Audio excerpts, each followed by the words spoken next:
I reach out to the pride of Lanigan, Saskatchewan, our WHL insider, Jon Keen, joining us on the Western Pizza guest hotline. He also he's the Kamloops Blazers play-by-play guy. Then he hosts the WHL radio show, the Blaze podcast. I don't know. Is there anything else you do? Anything else I'm not aware of out there? I know you have a boat and you like to go in the lake lots. Well, I think you pretty much got it covered. I think you did a great job on that intro. So thank you. The Blades trade their leading scorer, or the Pats trade their leading scorer to Calgary.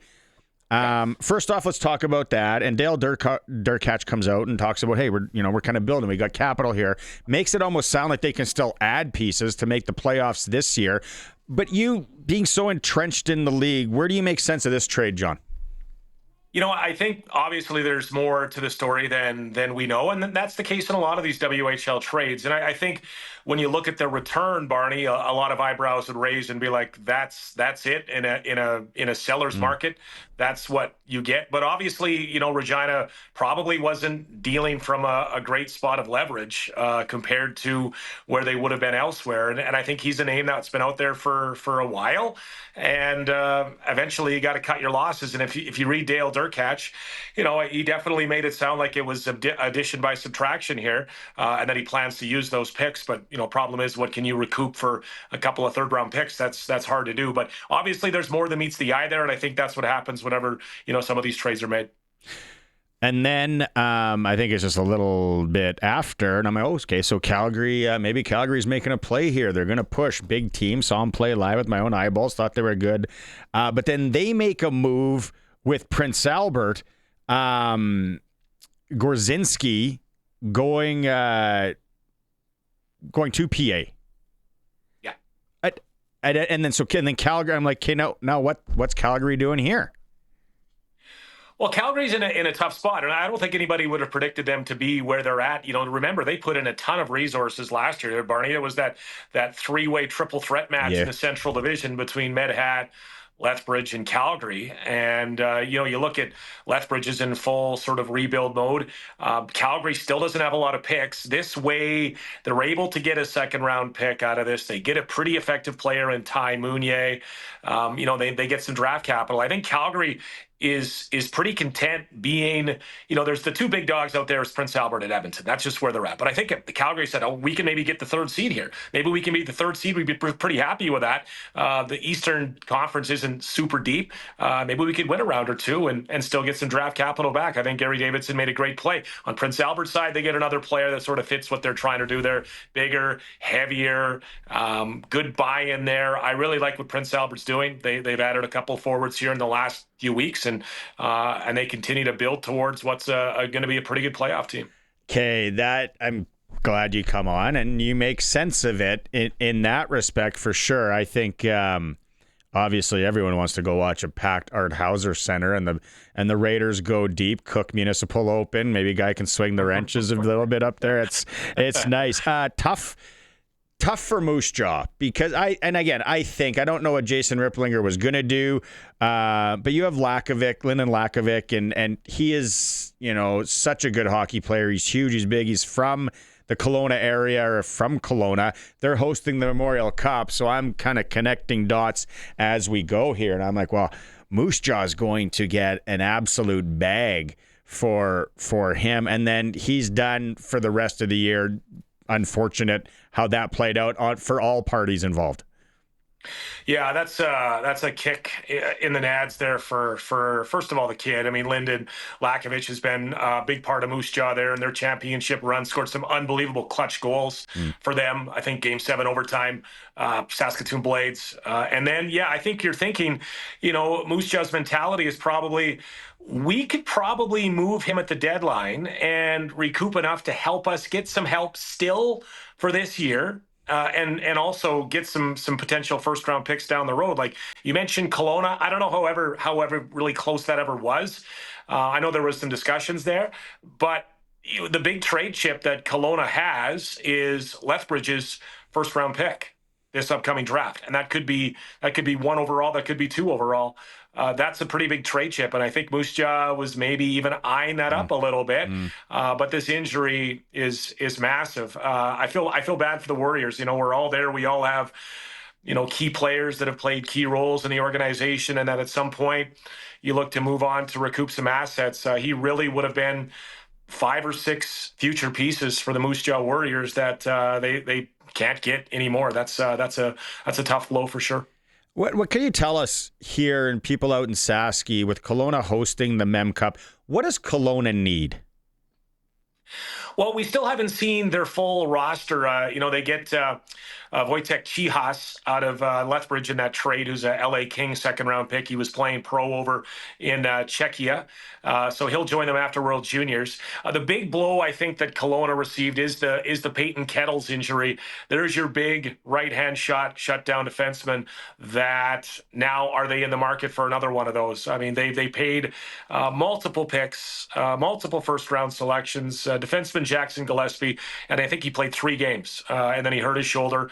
They have elected for surgery there. So I think possibly they could get him back from Memorial Cup. I don't think they've ruled that out, but that would be awful tough to see if they could get him. So Barney, I think maybe they're in the market for another one of those guys. I know there was talk of maybe some compensation going from Swift Current to Kelowna. Depends on what was all sort of talked about before that trade. But that's massive. Whenever you have the guy, like he was going to be the shutdown guy, right-handed, play against the top teams, other lines, and he's unavailable now. So maybe they try to replace him with similar acumen.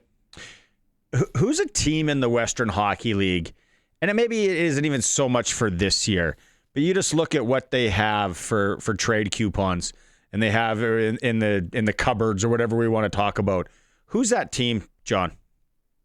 There's a few that have stockpiled pretty well. Like there are a few teams that have done really good in that. Vancouver Giants on our side have made multiple trades where they've traded their captain away in back-to-back seasons and have multiple first-round picks this year, next. Seattle Thunderbirds have multiple first-round picks this year and next. I don't know if both those teams would dive into that, but I could see Vancouver trying to put their foot in the ground and say, hey, we're not selling this year. We're not going down that road. We have draft capital. We got some good players. We got Cameron Schmidt. We got Ryan Lynn.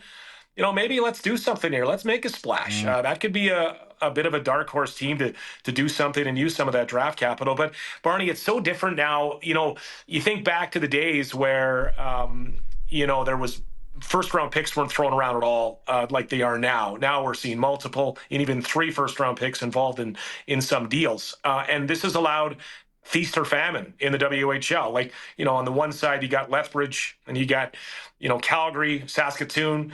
They don't really have a lot of draft picks, and then teams have multiple firsts for multiple years and 9 picks in the first 3 rounds. Regina has that. Regina has multiple picks.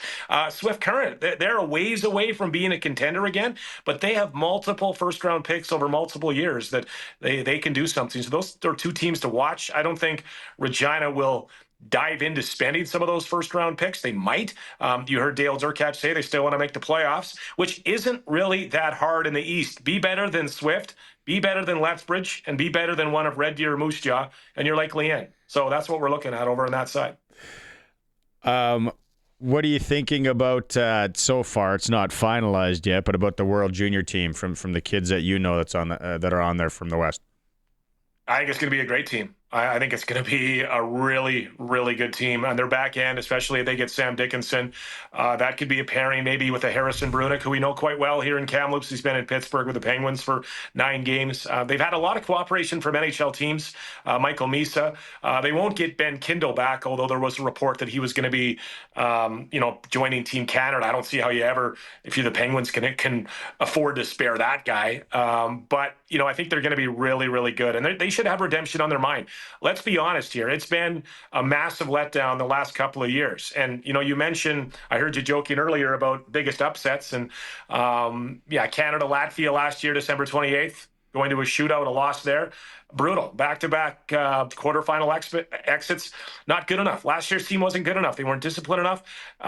They didn't score enough goals. They didn't get big moments from their players and staff in key moments. So I think they have to be I don't, it's going to be tough to run the table. Czechia is really good. Sweden, Finland, watch out for those teams. The Americans are on home soil. It's going to be tough, but I think Canada has to get back to the gold medal game this year. Odds out of 100, do you think that there's some way, somehow, that Berkeley Catton can play and then they release him? I don't even think it's a discussion, Barney. I really don't think, I had heard someone went down and talked to him and, someone in the WHL and, said, hey, like, what do you think of that potential happening? And Berkeley wasn't even really focused on it. He didn't really think that would be a possibility where Seattle would go and let him go. He is playing fourth line minutes. He's played a ton of games there with the Kraken, but certain general managers as well around the hockey circles, some like to do favors for the national program. Some couldn't care less about Canada's national program. You're with us, you're our player, and you're our player until we say you're not. I see Kyle Dubas being a guy that would do favors for the national program. It's part of the Olympic process to get that team together. But I don't even think it's on the radar, to be honest. I'd love to see it. Love to see Berkeley Catton add more depth up front, but I just don't think it's an option right now. And just out of curiosity, I want to get your take. When you see the rink in Italy not being done, and then now it's smaller, like what's going on here? Like, are we thinking the old Lanigan barn, maybe Guernsey? Like, what kind of size? What are you thinking about this? I would say, well, not Guernsey. The two rinks for me that come to mind, the old Drake Arena and the old, I think Leroy still has the same rink. I'm not sure. No, Leroy's got a new. Leroy's new, baby. It's a spectacle. Well, the old rink used to be a tough place to go in and play, natural ice, and Drake's old barn, old, high, big, arcing, style. Oh, it's good times. I don't know. That's a tough one, guys. Was it actually a mix-up between meters and feet or something? Was that actually the reason why it's smaller? I don't think anyone really knows. This is at ESPN 30 for 30 or some sort of docu-series down the road that has to come out. There's no doubt about it. All right. Okay, let's get your pierogies or apple pie. Pretty simple for you, pierogies? Yeah, just had pierogies actually Saturday up in Prince George. Pierogies and sausage, nice meal for the guys post game. So I'll go. I'll vote for pierogies. And then cabbage rolls, ham. That's a tough one. I know there's two sets of cabbage rolls in your bracket. This is regular. This is regular. Okay. Well, it seems to me that you've sort of made two cabbage roll teams, kind of like how Notre Dame has two under 18 teams, and they sacrifice one for the other. Used to. Yeah. Used to. What was it? The Argos and the Legion. Oh, sorry, the Argos and the Hounds, right? Yeah. Yeah. Forgot about who are that. your Argos here? Yeah. Wow, man. Sour cabbage rolls out for first round exit. See you later. They had hotel rooms booked for the week, and they're out, so they ain't coming back. I know you like you said, your Heritage. You were hoping they would go through, but I think the right call was made there. You can't go wrong with a good, butterscotch confetti. Yeah. What's that picture behind you? I'm curious. Well, can you see it? It's a radio control room. Can you see it? It's like a control room back there. Oh, but I thought it was maybe like one of yours. I thought somebody maybe. Well, it's a picture of one of ours. Oh, okay. I thought maybe it was like back in the day in Swift Current. Someone gave it to you as a present when you left there. No, sorry. I'm not at home. I'm at the radio station where we have pictures of people. See, we have pictures of people doing radio. That's what we do here. See the background? Yeah. What a clever idea out there in Kamloops. All right, John, always pleasure catching up. Anything planned for the Christmas season going south? Well, we finish up in nothing special. It's a short break this year. It's Friday night, last game, right back at it next week Saturday. So no Mexican trip, no golf clubs, nothing. No fun like that. All right. Yeah. All right, man. We'll catch up in a few weeks. Thanks for doing this. Hey, buddy. See ya.